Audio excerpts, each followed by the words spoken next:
माणूस आणि प्राणी यांच्यातील इमानदारीच्या अनेक कथा आपण ऐकल्या असतील, पण ओडिशाच्या मयूरभंज जिल्ह्यात घडलेल्या एका घटनेने माणुसकी आणि प्राण्यांचे अतूट नाते पुन्हा एकदा अधोरेखित केलेले आहे. मयूरभंज जिल्ह्यातील धीरकुल गावात काली नावाच्या एका भटक्या कुत्र्याने स्वतःच्या प्राणांची बाजी लावून 30हून अधिक चिमुकल्यांचे प्राण वाचवले.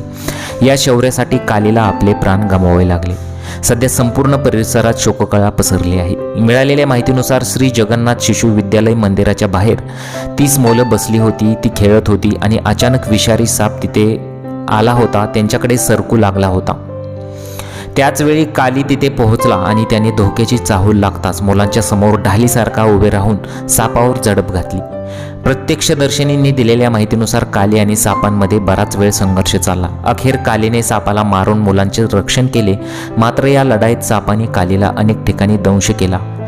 शरीरात विष पसरल्यामुळे काही वेळातच या इमानी श्वानाचा मृत्यू झाला.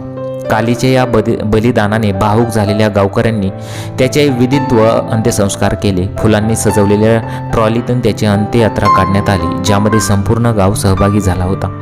आपल्या मुलांचे प्राण वाचवणाऱ्या या हिरोला गावकऱ्यांनी श्राश्रू नयनांनी निरोप दिला आहे. अक्षरशः सर्वांच्या डोळ्यात पाणी होतं आणि त्याच पाणी डोळ्यांनी अक्षरशः सर्वांनी निरोप दिलेला आहे. अशा प्रकारे एका कुत्र्याने अक्षरशः 30 मुलांचे प्राण वाचवले आहेत. तुम्हाला याबद्दल काय वाटतं? तुमच्या प्रतिक्रिया मला कमेंट बॉक्समध्ये जरूर कळवा.